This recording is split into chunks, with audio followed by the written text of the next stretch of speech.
Author of The Purpose-Driven Life and the leader of Saddleback Church made headlines this year when he invited both John McCain and Barack Obama to his church's stage for a presidential forum.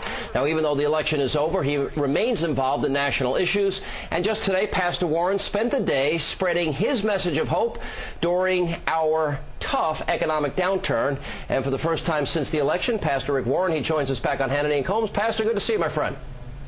Good to see you, Sean and Alan. All right, I want to ask you this because all the talk that we've had about the economy. Now, before this economic, quote, slowdown, collapse, I don't believe it's a collapse. I believe there's an ebb and flow to the economy. But that's when John McCain lost his momentum. Barack Obama says spread the wealth around. Barack Obama, 40% of people who don't pay income taxes are going to get a check.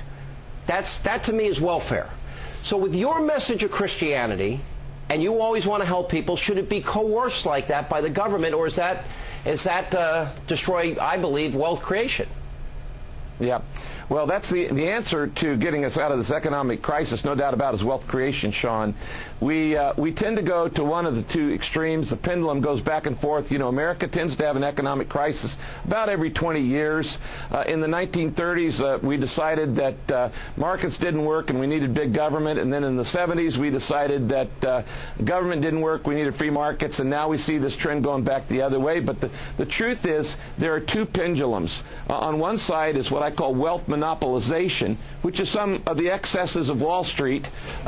When you got a guy who creates $200 million, he makes $200 million in a week and really didn't create anything for the society, there's a real problem there. But then we swing it over to the other, which is wealth redistribution. The answer is neither wealth redistribution nor wealth monopolization. It's wealth creation. The answer is jobs. But, and I agree with you. And by the way, The Purpose-Driven Life, which is, I think, the second best-selling book in the world, compared to the Bible, so congratulations. But you give 90% of that money to charity. And I think there's something about, I think God wants all of us to work. You talk about a purpose, and you talk about finding your purpose in life. If the government takes care of your every need, cradle to grave, you're not going to feel that stress. You're not going to feel that pressure to dig down deep within inside yourself and find out what talents God gave you, bring them to fruition, to serve other people while also creating a living for yourself. I think capitalism... Sean, go ahead. I'm getting long-winded. I'm sorry. Well, Sean, this economic crisis is a number of different things. There's an international component to it.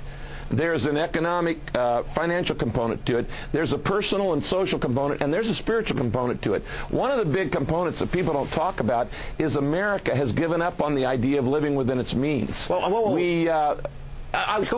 to this personal component thing, because in other words, we're all built with a purpose-driven life. Yeah. And we all have a responsibility to serve others. That's all biblical. And yet, if we're catered to by the government, we're less inclined. There's not an incentive to do that, right? Well, I don't see what I'd rather do instead of the government taxing us and giving the money away to worthy causes. I'd rather have the government let us keep it, and then you learn to give it away yourself, because then you get the credit, and then you get the character development, and then you get the heart of generosity. If the government takes it from me and gives it away instead of me giving it away myself, I don't get the personal development.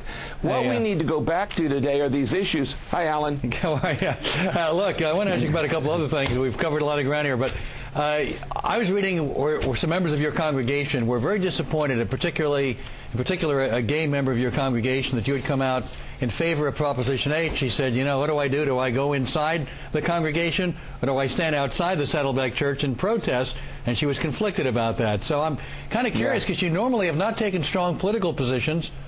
What's your, how do you deal with your congregation? Alan, made a little disappointed here. I absolutely believe in loving everybody, giving respect to everybody, and giving everybody the freedom of choice. I just am opposed to redefining marriage. For 5,000 years, that term, marriage, has represented a man and a woman. And so even some of gay leaders like Al Rantel of KABC and others have said, why would we redefine marriage? Should they have domestic rights? Should they have the same legal rights as anybody else? Should they be allowed to live in partnerships with... Go ahead. I absolutely believe that people should show respect to everybody, regardless of their lifestyle, regardless of their beliefs, religious beliefs, or any other kind of belief. I think we live in a pluralistic society where we have to get along with each other and show common grace to each other. But I just didn't believe in redefining marriage. Well, there are some legal issues involved. But let me ask you about the election. Obama received 5 more points among evangelicals than John Kerry did.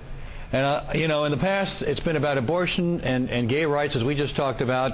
But now there are issues that are also moral issues, things like Darfur, things like the environment. Do you understand why maybe there's a shift here in terms of the way evangelicals are voting because of these issues?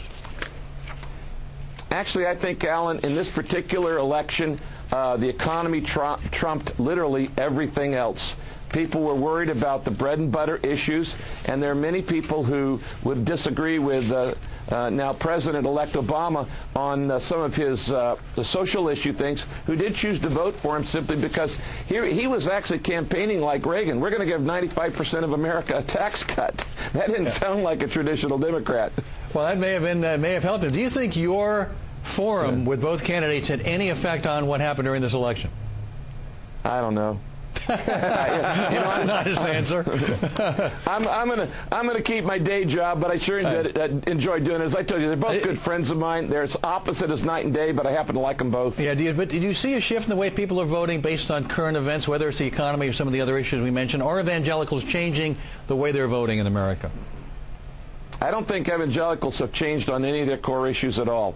Not at all. But I do think that in this particular election that the economy came up at the top. People are nervous. You know, our 401ks have become 201ks.